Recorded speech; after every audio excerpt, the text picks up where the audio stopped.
Bueno, lo que sí ya hemos conocido esta mañana es el informe de la UCO que señala que los ingresos de la mujer de Pedro Sánchez concuerdan con... La UCO acusa al entorno de la empresa pública Red es de haber amañado de raíz la valoración de contratos millonarios para colocárselos al socio de Begoña Gómez. Y ahora salen a la luz las cartas que la mujer de Pedro Sánchez firmó de su puño y letra para avalar a ese mismo empresario justo cuando competía por ese dinero público.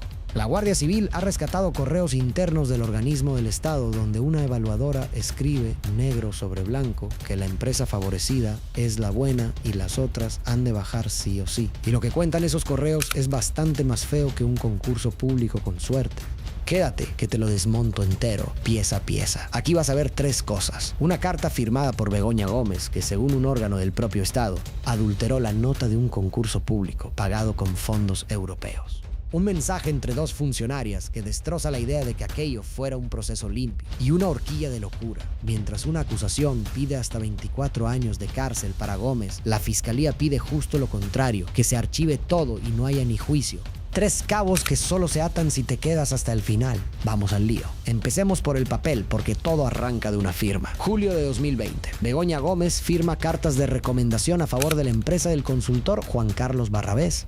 No son notas de cortesía. Las misivas citan expresamente a Barrabés y de Valley, y en ellas la esposa del presidente expresa su apoyo al programa y su intención de colaborar activamente en la difusión de las convocatorias. El detalle que lo cambia todo, que Barrabés estaba en ese preciso momento presentándose a una licitación pública de Red.es, una entidad adscrita al gobierno de España, financiada con fondos europeos. O sea, la mujer del presidente avala por escrito a una empresa que justo entonces compite por dinero del Estado. Y esa carta no se quedó muerta en un cajón. La Unión Temporal de Empresas que ganó el concurso la presentó como documento de valoración. La metió en la baraja para que le sumara puntos en la nota técnica. Aguanta que lo que un organismo oficial dijo después sobre esa carta es demoledor. Porque aquí no hablamos de una sospecha de tertulia. La Intervención General de la Administración del Estado, la IGAE, que es el órgano que fiscaliza por dentro las cuentas públicas, concluyó que tener en cuenta esas cartas supone una adulteración de la valoración técnica. Lee eso despacio. Un organismo del propio Estado dice que valorar la recomendación de Begoña Gómez torció la nota a favor del empresario imputado. Y va más allá. En los informes técnicos del concurso se enfatiza la importancia de esas cartas al puntuar la oferta de Barrabés, mientras que se consideraba algo negativo que sus rivales no aportaran avales parecidos. En lenguaje de calle, tener la firma de la mujer del presidente sumaba y no tenerla restaba. La IGAE incluso apunta a un posible fraude de ley en la fórmula matemática que se usó para puntuar el precio de las ofertas, una fórmula que en la práctica daba más peso del anunciado a la parte subjetiva de la nota. Y cuanto más pesa lo subjetivo, más fácil resulta empujar la puntuación hacia donde uno quiere. Y hacia dónde la empujaron. Eso es lo que viene ahora, y es la parte que más escuece. Aquí entra la UCO, la unidad de élite de la Guardia Civil. Sus agentes accedieron a las cuentas corporativas Office 365 de 3 empleados de Red.es. No fue un asalto por la puerta de atrás. El Juzgado Central de Instrucción número 6 de la Audiencia Nacional autorizó el acceso el 4 de junio de 2024 y los investigadores se personaron en la sede de Red. Es en Madrid el 21 de abril de 2025 para exportar todo el contenido. Lo que encontraron en esos correos es el corazón de la noticia. Según el informe, las notas del concurso no salían de un análisis objetivo. Se fijaban antes y luego se redactaba el texto para justificarlas. Es como decidir el ganador del partido y después escribir la crónica para que cuadre el resultado. Y lo más sangrante está en una sola frase: enero de 2021. Una de las evaluadoras le escribe a su compañera, mientras todavía trabajan en las calificaciones, una línea que ya no se borra. Piensa en que Barrabés es la buena y las otras han de bajar sí o sí. Y remata: es muy injusto, pero la excelencia está en Everis y Barrabés. Lo dice ella misma. Sabe que es injusto y aún así toca bajar a las demás. ¿Quién era esa otra empresa, la gran perjudicada? Ahora la conoces. Esa empresa es Everis. Quedó segunda en las valoraciones, competía por los mismos lotes que la Unión de Empresas favorecida y según la UCO fue la principal sacrificada del montaje.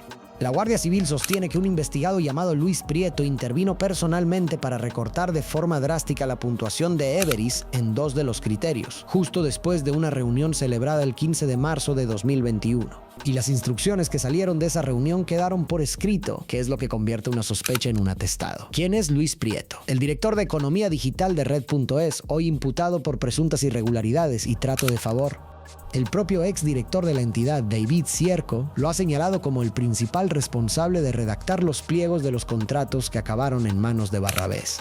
O sea, el que escribe las reglas del concurso y el que después baja la nota del rival serían, según la investigación, la misma persona. Y todavía hay un detalle más fino sobre cómo se tapaban las costuras. No te vayas. Mira esta jugada. Diciembre de 2020. Un evaluador propone por correo esconder en el informe que la Unión de Empresas Adjudicataria no había incluido un libro blanco, un documento que los pliegos exigían expresamente. Su frase, según el informe, mejor no ponerlo para que el resto de licitadores no sepa que no ha incluido un libro blanco como tal. Es decir, ocultar una falta de la empresa ganadora para que nadie pudiera protestar. ¿El resultado? La unión de Barrabés y KPMG recibió la mejor calificación precisamente en el criterio que incluía ese requisito que no había cumplido. Mientras tanto, otras empresas que tampoco presentaron el libro blanco completo fueron penalizadas con notas de entre 2 y 4 puntos. Una vara de medir para el favorito y otra para el resto. Te freno un segundo porque esto es clave. Todo esto son indicios que recoge la Guardia Civil y que un tribunal tendrá que valorar. Nadie está condenado, pero el material sobre el papel es de los que dejan marca. Conviene también poner cifras a lo que estaba en juego en Red.es porque el tamaño importa. La UCO ha analizado las comunicaciones internas durante la tramitación de 2 expedientes, identificados como 014-BIT y 016-BIT, adjudicados a la Unión de Empresas Favorecida, contratos de formación digital que sumaban más de 8 millones de euros, todos financiados con fondos europeos. No hablamos de un concursillo de barrio, hablamos de millones públicos repartidos en procesos donde, según el atestado, la nota se decidía antes y se maquillaba después. Y el firmante de los informes de valoración en los procedimientos señalados fue siempre el mismo investigado, ese Luis Prieto que ya conoces. La UCO no se queda en una anécdota suelta, dibuja un patrón que se repite expediente tras expediente con el mismo nombre detrás de la pluma. Eso es lo que convierte varios correos sueltos en algo que un juez se toma en serio. Y por eso, aunque la fiscalía pida archivo, el instructor ha decidido que esto lo mire un jurado. Y para que entiendas de dónde sale todo esto, hay que rebobinar hasta el principio, porque esta trama de Red, esa es solo una rama de un árbol mucho más grande. Abril de 2024. Una organización llamada Manos Limpias presenta una denuncia contra Begoña Gómez por presunto tráfico de influencias y corrupción en los negocios.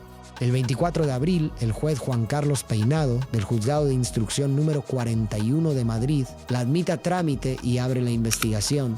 Aquí conviene ser honesto con un matiz incómodo para los que ya tenían el veredicto puesto. El propio responsable de Manos Limpias reconoció después que la denuncia se basaba en recortes de prensa, no en pruebas propias, y llegó a admitir que no sabía si esas informaciones eran ciertas. La fiscalía pidió de entrada el archivo por considerar la denuncia carente de base, pero el juzgado decidió seguir adelante, y días después se sumaron como acusaciones populares Hazte Oír, Vox, Justitia Europa y el Movimiento de Regeneración Política de España.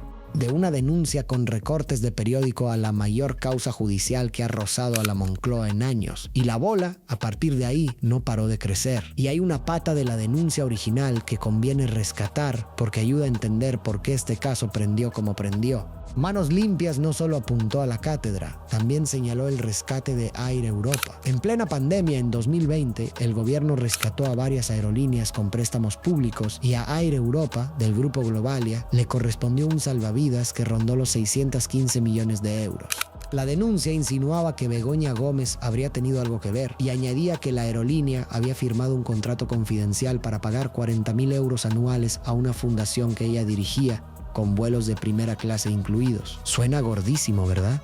Pues aquí toca la dosis de honestidad que distingue una noticia de un bulo. Esa parte se sostenía sobre recortes de prensa, la propia fiscalía la consideró carente de base y ninguna de esas insinuaciones ha cristalizado en un delito formal contra Gómez en el auto que la lleva a juicio. Te lo cuento porque forma parte de la historia y porque saber que se quedó en humo es tan importante como saber que sigue en pie. Y lo que sigue en pie, ya lo has visto, es bastante. Porque Peinado fue ensanchando el foco mes a mes. Lo que empezó como tráfico de influencias y corrupción en los negocios se amplió en octubre de 2024 con 2 delitos nuevos: apropiación indebida e intrusismo profesional, ya en relación con la Cátedra de Transformación Social Competitiva que Gómez codirigía en la Universidad Complutense desde 2020. El intrusismo se acabó cayendo, pero apareció otro frente: la malversación de caudales públicos. El núcleo de esa parte del caso es la cátedra y un software. La Complutense, que primero estuvo en el lado de los investigados y luego cambió de bando, reclama hoy a Begoña Gómez 13.000 euros por haberse presuntamente apropiado de un software que la propia universidad había financiado y figura personada como acusación particular. Los vicerrectores llegaron a declarar que advirtieron a Gómez de que no podía registrar ese programa a su nombre. Aunque ojo, porque aquí hay matices que las dos partes pelean. La propia Guardia Civil ha señalado en algún informe que ese software era gratuito y que la titularidad correspondía a la universidad sin un aprovechamiento mercantil claro. Esa es justo la clase de pelea que un jurado tendrá que resolver. Y antes de seguir con el resto de la trama, déjame pedirte una cosa rápida. Porque este tipo de casos se cuentan en titular de 3 segundos y se entienden de verdad solo cuando alguien se sienta a desmontarlos pieza a pieza, que es exactamente lo que estás viendo aquí. Si quieres seguir teniendo la actualidad judicial explicada clara y sin que te la masquen a conveniencia de un bando o de otro, suscríbete y dale a la campana. Es gratis, a ti te cuesta 1 segundo y a este canal le cambia la vida. Hecho esto, te lanzo otro cabo, porque falta un personaje del que casi nadie habla y que también se sienta en el banquillo: la asesora de Moncloa. Sigue, que su papel es uno de los más discutidos de todo el caso. Se llama Cristina Álvarez y es asesora de Begoña Gómez en la Moncloa, pagada con dinero público. La acusación sostiene que dedicó medios y tiempo de su puesto oficial a actividades privadas vinculadas a la cátedra y a los proyectos de Gómez, y por eso entra en el delito de malversación. Su defensa lo niega de plano, dice que sus gestiones se limitaban a favores personales y a la coordinación de la agenda institucional de la esposa del presidente, una figura que, alegan, ya existía en etapas anteriores de Moncloa. Y suelta un dato que es su gran escudo: que en 7 años en el puesto solo envió 3 correos electrónicos relacionados con lo que se investiga, lo que a su juicio demuestra que su intervención real fue mínima. 3 correos en 7 años frente a una acusación de malversación. Ahí tienes, en pequeño, el resumen de todo el caso. Los mismos hechos, 2 relatos opuestos. Y por encima de la cátedra y de la asesora, hay otra capa que ha convertido esto en un terremoto institucional. Atención, porque la instrucción de Peinado ha estado sembrada de choques con tribunales superiores y de imputaciones que se caían. La Audiencia Provincial de Madrid le ha dado más de un revés. En mayo de 2025 levantó las imputaciones del rector de la Complutense, Joaquín Goyache, y del exconsejero madrileño Juan José Güemes, al considerar que carecían de fundamento. También le reprochó al juez haber entregado la grabación de la declaración de Pedro Sánchez, que como cónyuge se acogió a su derecho a no declarar contra su mujer. Y el choque más sonado llegó con el ministro de Justicia, Félix Bolaños. Peinado llegó a remitir al Tribunal Supremo una exposición razonada atribuyéndole delitos de falso testimonio y malversación, pero el Supremo lo rechazó al no apreciar indicios de delito. Reveses, sí, pero conviene contar la otra cara con la misma honestidad. La misma audiencia que frenó algunas imputaciones avaló en mayo de 2025 el núcleo de la investigación al ver indicios de que Gómez habría usado su posición para, en palabras del tribunal, vender favores a cambio de contraprestaciones. Ni todo es persecución, ni todo está probado. El punto medio incomoda a los dos bandos, pero es donde está el caso. Y así llegamos al momento procesal más delicado. El 20 de junio de 2026, tras 2 años de instrucción, el juez Peinado dictó el auto de apertura de juicio oral con jurado popular contra Begoña Gómez. 4 delitos sobre la mesa: presunto tráfico de influencias, corrupción en los negocios, apropiación indebida y malversación de caudales públicos. Junto a ella van a juicio su asesora, Cristina Álvarez, y el propio empresario Juan Carlos Barrabés. Y ojo a las medidas cautelares, porque encendieron la mecha. El juez retiró el pasaporte a Gómez y a su asesora, les prohibió salir de España y las obligó a comparecer 2 veces al mes ante el juzgado, al apreciar riesgo de fuga. Esa parte del auto, con una alusión polémica a la posible colaboración de sus escoltas en una hipotética huida, provocó un aluvión de críticas, una queja del Ministerio del Interior ante el Consejo General del Poder Judicial e incluso un toque de los sindicatos policiales. Pero quédate con el dato procesal limpio. A fecha de hoy, la causa camina hacia el jurado popular. Y aquí aparece el contraste que no te puedes perder. Porque no todo el mundo pide lo mismo, ni de lejos. Y este es el punto que separa el dato de la película. La Fiscalía, el Ministerio Público, mantiene su petición de archivo. Sostiene que no hay base suficiente para llevar esto a juicio y ha sido crítica con toda la instrucción del magistrado. El fiscal, en resumen, dice que no hay caso. En la otra esquina están las acusaciones populares, que piden lo contrario y con cifras de vértigo. La asociación Hazte Oír reclama hasta 24 años de prisión para Begoña Gómez, de archivar todo a pedir 24 años de cárcel. Esa es la horquilla, y mídela bien porque te dice el tamaño de la grieta que hay debajo de este caso. Y por en medio, el juez instructor, convencido de que sí hay indicios suficientes para que un jurado examine las acusaciones. 3 posiciones, 3 lecturas de los mismos papeles. Quien acierta no lo decide ni un tertuliano ni lo decido yo, lo decidirá un tribunal. Pero antes de que llegue ese tribunal, hay otro frente que se acaba de abrir y que reconecta con las cartas del principio. Vamos a cerrar el círculo, porque los contratos de red tienen ya su propia pieza separada. El 18 de junio de 2026, Peinado acordó investigar de forma específica un contrato concreto de red. Es financiado con fondos europeos, el llamado Servicio de Oficina Acelera Pyme, publicado en el Diario Oficial de la Unión Europea el 4 de junio de 2020, con un presupuesto base de licitación de 4.053.500 euros. Ahí el juez apunta a 2 presuntos delitos gordos: prevaricación, que es cuando una autoridad dicta a sabiendas una resolución injusta, y fraude a los intereses financieros de la Unión Europea por el dinero comunitario en juego. La adjudicataria fue una unión de empresas formada por Innova Next, la sociedad vinculada a Barrabes, y la consultora KPMG. Y toca otro matiz honesto. En este contrato concreto, según algunas informaciones, no figurarían cartas firmadas por Begoña Gómez, de modo que esta pieza apunta de momento al empresario, no directamente a ella. De hecho, Peinado tuvo que rectificar, porque en un primer borrador metió los nombres de Gómez y de su asesora, y luego aclaró que esta línea por ahora concierne a Barrabés.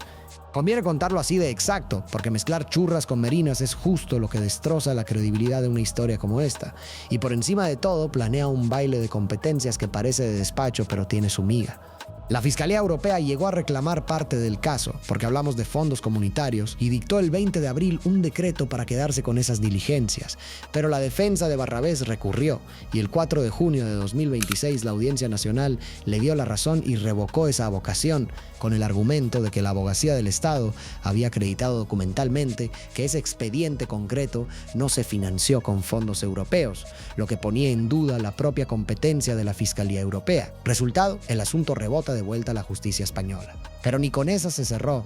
La Fiscalía Europea consideró que los hechos nuevos del atestado de la UCO eran desconocidos para el juzgado y que resultaba imprescindible ponerlos en su conocimiento, una patata caliente que pasa de mano en mano sin que nadie la suelte del todo. Y todavía queda un fleco técnico que la propia Guardia Civil tuvo que matizar y que conviene contar bien para no caer en la exageración fácil. Porque en mitad de la investigación saltó una alarma. El informe pericial detectó que ciertos documentos remitidos a la Fiscalía Europea fueron aparentemente modificados en fechas recientes a su entrega. Suena a manipulación de pruebas, ¿verdad? Pues aquí toca pisar el freno. La propia UCO concluyó que, aunque los documentos no eran técnicamente idénticos, no había evidencia de que esas modificaciones hubieran afectado a su contenido. Cambios de forma, no de fondo, según la propia Guardia Civil. Te lo cuento porque es justo el tipo de dato que un titular tramposo convertiría en destruyeron pruebas cuando los propios investigadores lo rebajan. A esto se suma otra pieza del caso grande. La UCO señala una financiación paralela de Google a colaboradores técnicos del proyecto de la cátedra que, según la acusación, no pasó por los cauces presupuestarios normales de la universidad. Más madera para un jurado que tendrá que separar el grano de la paja, porque al final lo que está sobre la mesa es sencillo. Y aquí es donde es dinero público, en buena parte europeo, el de tus impuestos, repartido en concursos que un órgano del propio Estado dice que se valoraron de forma adulterada, con correos en los que alguien escribe que una empresa es la buena y las otras han de bajar sí o sí. Cuando un concurso público se tuerce, no pierdes solo la empresa que quedó segunda, pierdes tú, que pones el dinero, y a quien le venden que todo se hizo con limpieza. Y esto va más allá del color del gobierno de turno. El día que se normaliza que una recomendación bien colocada vale más que la mejor oferta, el sistema entero deja de protegerte. Hoy le toca a este nombre y a este apellido. Mañana es cualquier contrato, cualquier hospital, cualquier carretera. A ti, a mí, a cualquiera. Y conviene recordar que aquí hay 2 relatos enfrentados con todas las letras. Para Moncloa y el PSOE, esto es persecución política contra la familia de Sánchez. Lo dicen abiertamente. Para las acusaciones, es corrupción de manual que hay que sentar ante un jurado. Tú tienes los datos delante, juzga por dónde te cuadra más. Que quede claro, y lo digo una sola vez, aquí nadie está condenado. Begoña Gómez, Cristina Álvarez y Juan Carlos Barrabés mantienen intacta su presunción de inocencia. La fiscalía pide archivar y será un jurado popular quien decida si los indicios son pruebas de verdad o se quedan en humo. Lo que yo te pido no es que dictes sentencia desde el sofá. Te pido que mires los papeles y saques tú tus propias conclusiones, que para eso te los he puesto encima de la mesa uno a uno, con sus luces y sus sombras. Si este desglose te ha servido para entender un caso que casi nadie cuenta entero, compártelo con quien creas que debería verlo y déjame en los comentarios por dónde crees que va a salir esto. ¿Lo frena la audiencia antes del juicio o acaba Begoña Gómez delante de un jurado popular? Nos leemos ahí abajo.